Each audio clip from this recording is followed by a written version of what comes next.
about 4:45, 10 minutes to sunset. We have some nice yellows and orange color into the sky. Just had a recent snowfall on top of the previous snowfall we had, so there's a nice look. I don't know if you can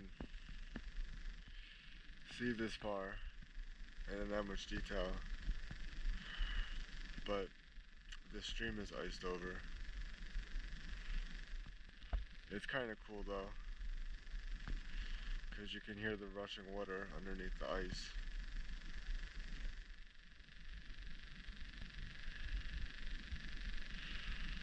One thing about the cold weather and the GoPro camera is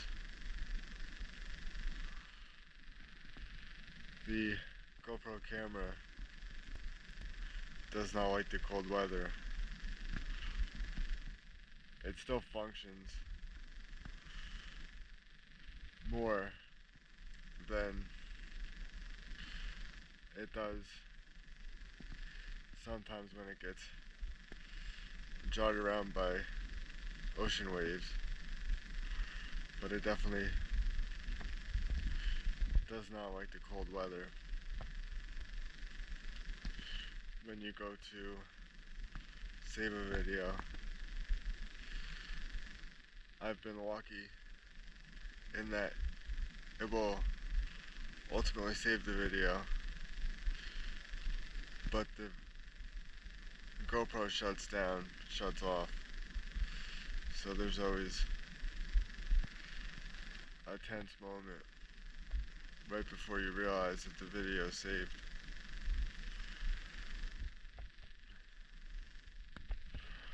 I was reading online when I was in Florida as to why the GoPro would fail to save properly, and all of the responses that I read had to do with SD card corruption and things like that. But I feel like, considering that I haven't had that issue since putting the GoPro up against crashing waves, I feel like the GoPro just doesn't really like to be bashed around that much. And if it is bashed around or thrown around, there's a substantial chance that your video is not going to save correctly.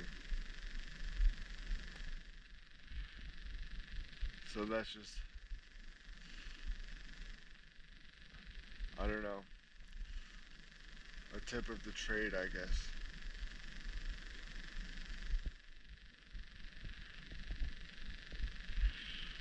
There is something that I can talk about, which is pretty interesting, I think, at least for some people.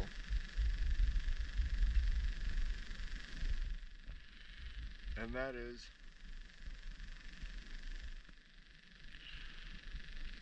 Reddit and YouTube, and my impressions of the platforms.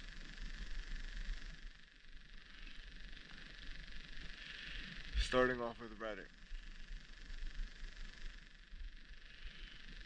Reddit is a very interesting niche place. You have some very devoted people on that platform. Now, devotion is both a positive and a negative thing. You can use that power that comes with devotion to suit whatever aims you have. Now,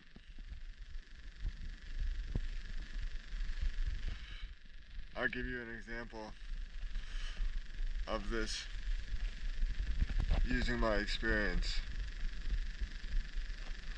as we get a nice shot of the moon.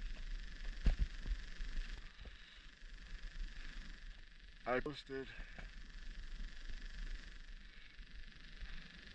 something regarding Germany and a research group's efforts to try to get the government and the German people to understand that if people are going to live longer, they have to work longer as a way of being economically sustainable.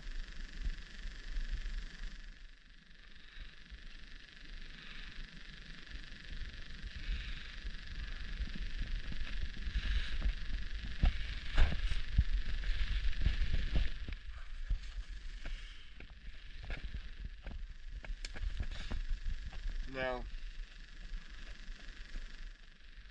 I didn't say anything conflicting in my post or anything incorrect in my post. However, a popular Reddit user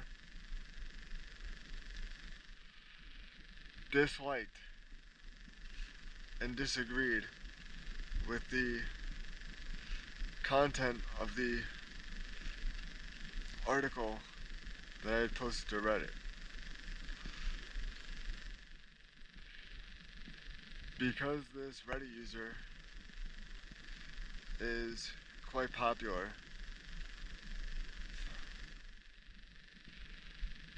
he was able to get some of his followers, a good portion of them, to also dislike my post. And that caused something called my Reddit karma to decrease by about 60 points in the span of a few hours.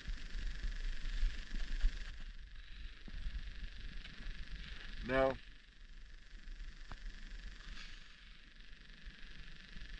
this tells you a few things. One thing it tells you is that you can be factually correct and non-conflicting in the points you make, and that ultimately doesn't matter. It doesn't matter as much as it should. And a plane flies by. It's a nice visual.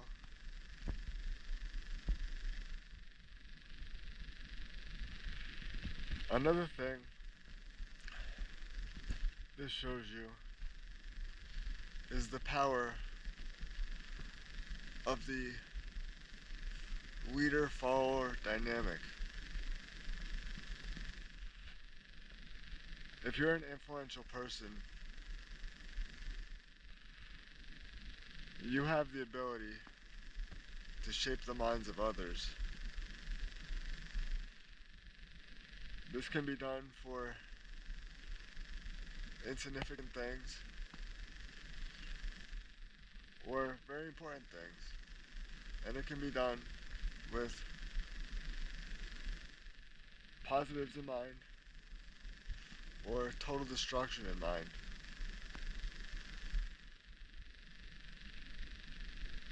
And technology has just made that way easier, which has made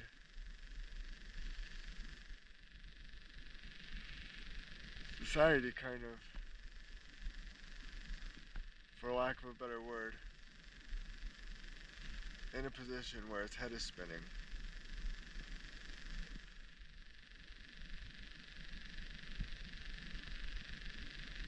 And you can do a lot in a situation like that.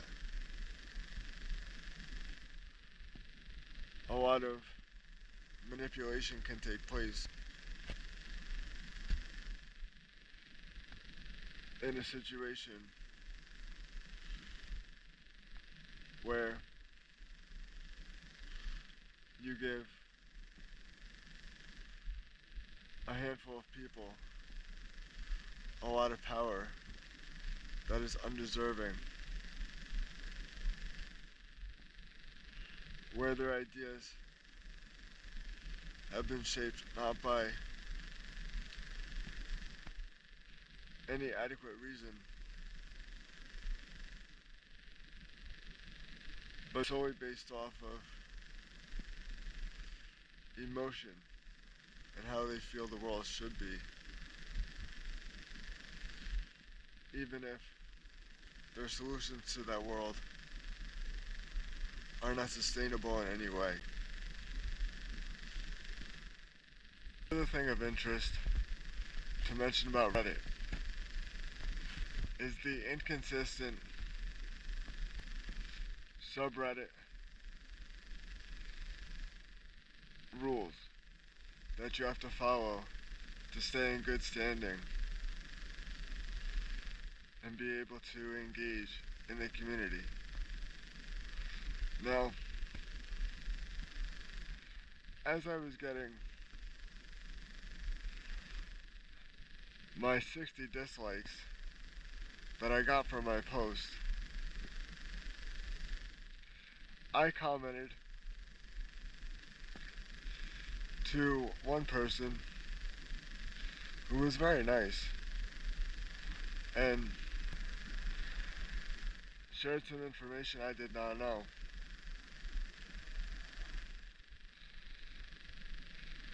I went on to say that I did not expect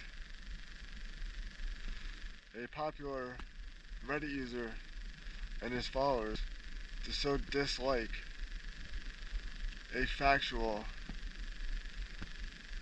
non-conflicting post that I had made.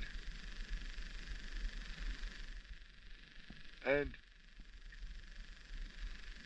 this comment of mine was somehow enough to get me banned from the subreddit. The subreddit, I believe, is titled Germany. Now,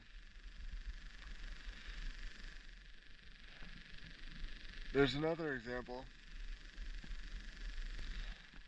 of an instance where a person should have been banned from a subreddit based off a comment they had made to me, but ultimately they were not banned. I had made a post stating that I believe that more disabled people should make porn. Now, I have stated why I believe this in other videos. So, I don't really feel like I have to explain that again. I will say that that post of mine to the Chatterbait subreddit got a lot of views. As of now, which would be 12 hours since posting, that post has been seen 1,200 times. However, there was one very negative comment, which was very lewd in nature and very inappropriate. I reported the comment and then got an email about 9 to 10 hours later saying that that comment did not violate the subreddit rules as birds fly onto the branches of the trees. It blows my mind that that person's comment can be seen as non-violative of those subreddit rules.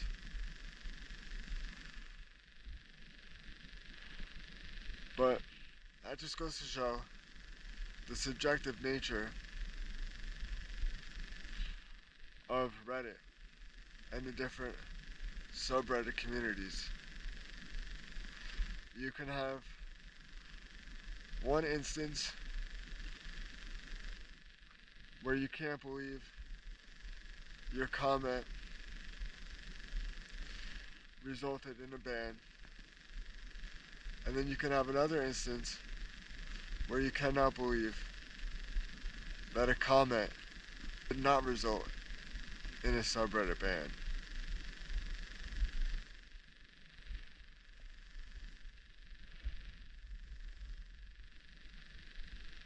Now,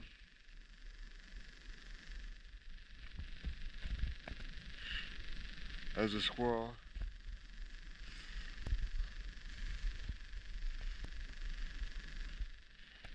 runs up the tree,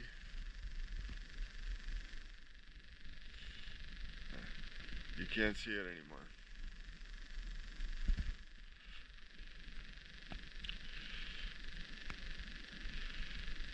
To talk about YouTube for a second.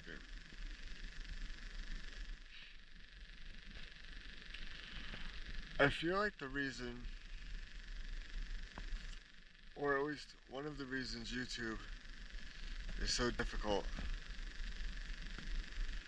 and favors people who are already popular,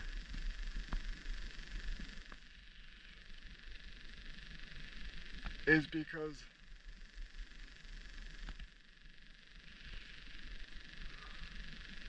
when you look at the landscape of YouTube, there's a lot of overexposure that happens. There's a lot of sensory overload and choice overload. Now, this choice overload is going to favor people in a position who are already well known.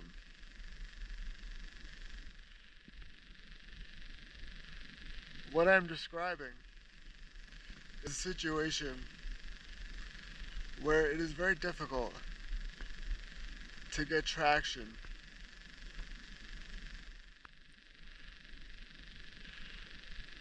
in a situation where only already popular videos are going to get recommended to you on your home page.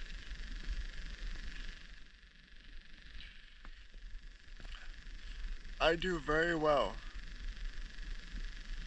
when my videos, as we get a shot of the squirrel, I do very well when my videos are recommended through browse feature. When my videos are recommended through browse feature, the impression click-through rate is very high, or at least high for me. It's consistently at 6%. However, if you actually look at the number of times my videos have been recommended through browse feature, that number is low. And I believe that is primarily because the browse feature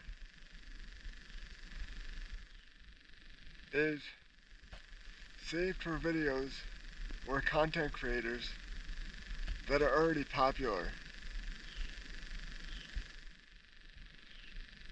Now, there are other ways to get your YouTube name known to the general public. But those ways are outside of YouTube.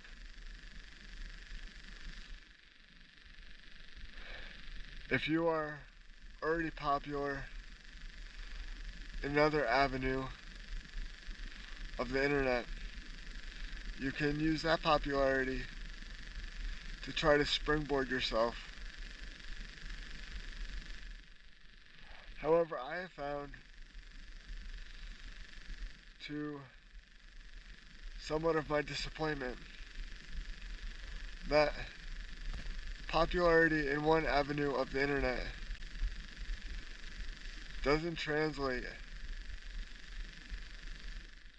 that well to other areas such as YouTube. Now, there is something to be said for having a niche YouTube channel. A channel in which a few people really enjoy your content. A situation in which the information you provide is very valuable to a small selection of people. I believe that it is easier to obtain and maintain a high YouTube like percentage if you have a small niche community that really cares about your content. If you had a bigger following,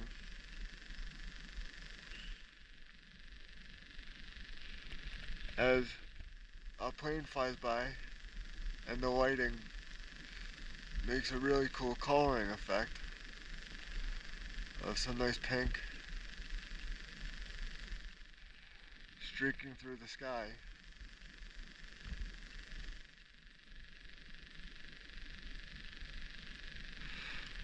if you had a larger YouTube following,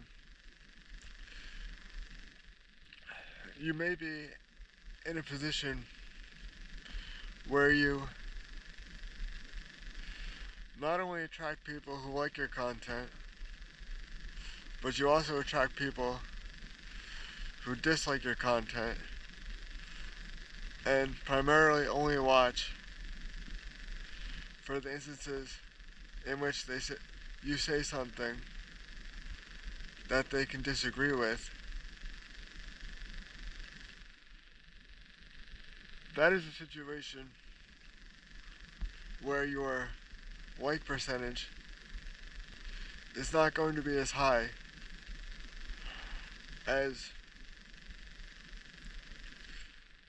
a niche YouTube content creator. So, as with most things in life, there is a positive, or it can be a positive, seen through what you may term is a negative situation where you struggle to gain attention to your message, which you find to be important.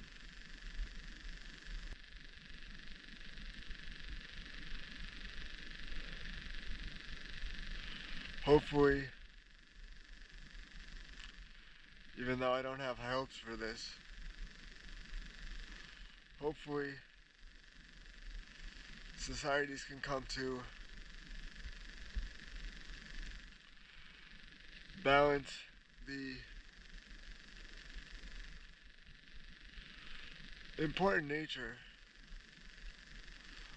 of an informative message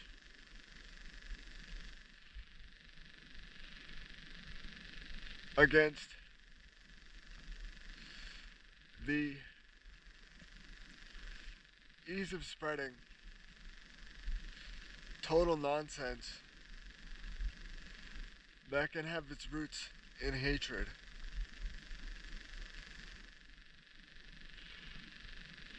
I understand that hatred may be more entertaining to some, but I still have hopes that somewhat dry informational content will still remain important enough to a large enough audience so that important content can remain available to the people who would so greatly benefit from it. It would be a sad day if the only thing that was available for people to watch and take in were to be low information, or worse, misleading information that the vast majority of people found to be entertaining.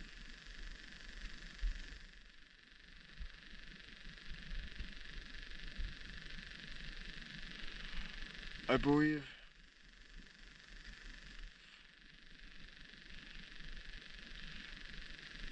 a society that strives to be better is the only society worth keeping.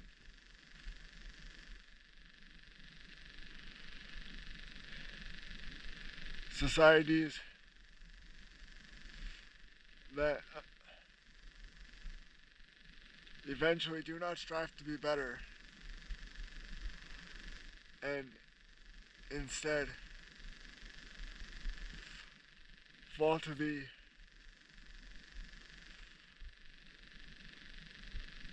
lowest effort are societies that inevitably get replaced through very brutal wars.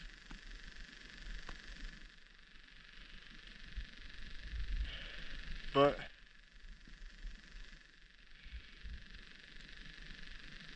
maybe that is a good thing. That is perhaps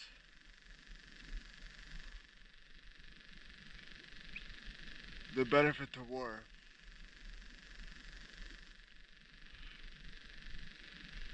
Being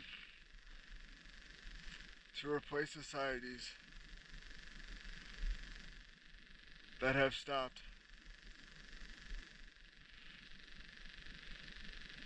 growing in their efforts.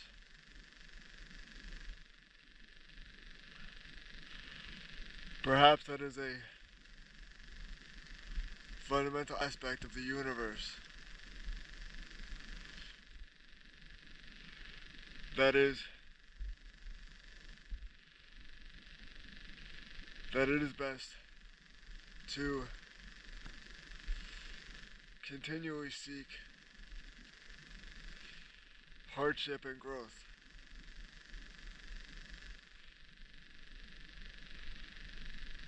And not rest on the easy things. Because that makes you vulnerable to perhaps the natural environment, or perhaps just sociological factors which make it possible for humanity to survive in the long run. And with that, as the light fades and my ideas have run out, I will conclude.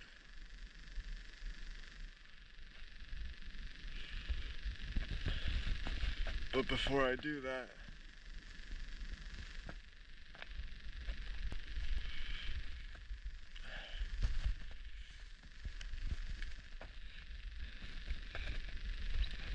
I'll give you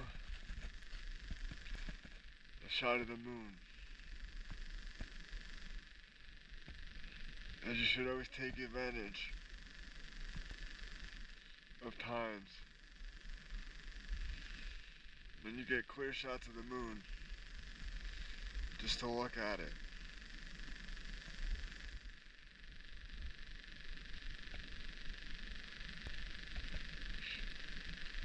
Look at it